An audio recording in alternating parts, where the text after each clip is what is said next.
ಓಂ ಸಾಯಿರಾಮ್. ನನ್ನ ಮುದ್ದಿನ ಮಗುವೆ, ಒಳ್ಳೆಯ ಆಹಾರ, ವ್ಯಾಯಾಮದ ಜೊತೆಯೇ ಸಾಕಷ್ಟು ವಿಶ್ರಾಮವೂ ಅಗತ್ಯ. ಕೆಲಸದಲ್ಲಿ ವ್ಯಸ್ತವಾಗಿರುವುದು ಒಳ್ಳೆಯದೇ. ಅದೇ ಸಮಯ ದೇಹಕ್ಕೆ, ಮನಸ್ಸಿಗೆ ಮತ್ತು ಆತ್ಮಕ್ಕೆ ಬೇಕಾದ ವಿಶ್ರಾಂತಿ ಇದ್ದಾಗ ನಿನ್ನ ಜೀವನದಲ್ಲಿ ಅದರ ಪ್ರಭಾವವಿರುತ್ತದೆ.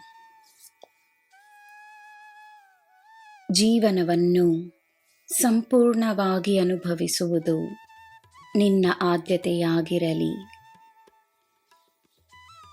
ಸಂಪೂರ್ಣವಾಗಿ ಅನುಭವಿಸುವುದೆಂದರೆ ಸಂತೋಷ, ಕೃತಜ್ಞತೆ, ಪ್ರೀತಿ, ಕರುಣೆ, ತೃಪ್ತಿ, ಸೇವೆ, ಪ್ರಾಮಾಣಿಕತೆ ತುಂಬಿರುವ ಜೀವನ. ಎಂತಹ ವ್ಯಕ್ತಿಗೂ ದೇವರ ಅನುಗ್ರಹದ ಅಗತ್ಯವಿದ್ದೇವಿರುತ್ತದೆ. ಅನುಗ್ರಹವನ್ನು ಪಡೆದ ಮೇಲೆ ಮಾಡುವ ಕಾರ್ಯವೇ ಕರ್ಮ. ಆಶೀರ್ವಾದಗಳನ್ನು ಒಬ್ಬ ವ್ಯಕ್ತಿ ಹೇಗೆ ಉಪಯೋಗಿಸುತ್ತಾನೋ, ಹೇಗೆ ವರ್ತಿಸುತ್ತಾನೋ, ಅವನ ಭವಿಷ್ಯವನ್ನು ನಿರ್ಧರಿಸುತ್ತದೆ.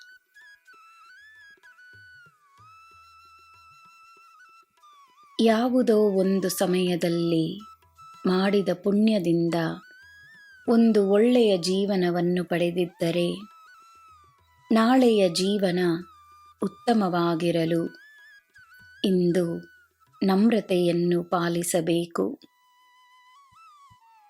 ಈ ಸತ್ಯವನ್ನು ಅರಿತು ನೀನು ನನ್ನ ಮಾರ್ಗದಲ್ಲಿ ನಡೆಯುತ್ತಲಿರು. ಈ ಸತ್ಯವನ್ನು ಅರಿಯದವರನ್ನು ನನ್ನಲ್ಲಿ ಒಪ್ಪಿಸು, ನೆಮ್ಮದಿಯಾಗಿರು. ನನ್ನ ಮಗುವೆ, ನಿನ್ನ ಕಷ್ಟಗಳು ತಾತ್ಕಾಲಿಕವಷ್ಟೇ. ಎಲ್ಲ ಸರಿಯಾಗುತ್ತದೆ. ಕಷ್ಟಗಳು ಮಾಯವಾಗುತ್ತವೆ. ನಂಬಿಕೆ ಒಂದೇ ದಾರಿ. ನನ್ನ ಕೈ ಹಿಡಿದುಕೋ, ಶಾಂತಿಯನ್ನು ಅನುಭವಿಸು. ಅದೇ ನಿನಗೆ ಪರಿಹಾರ. ನಾನಿದ್ದೇನೆ. ನಿನಗೆ ಎಲ್ಲ ಶುಭವೇ. ಜೈ ಸಾಯಿರಾಮ್.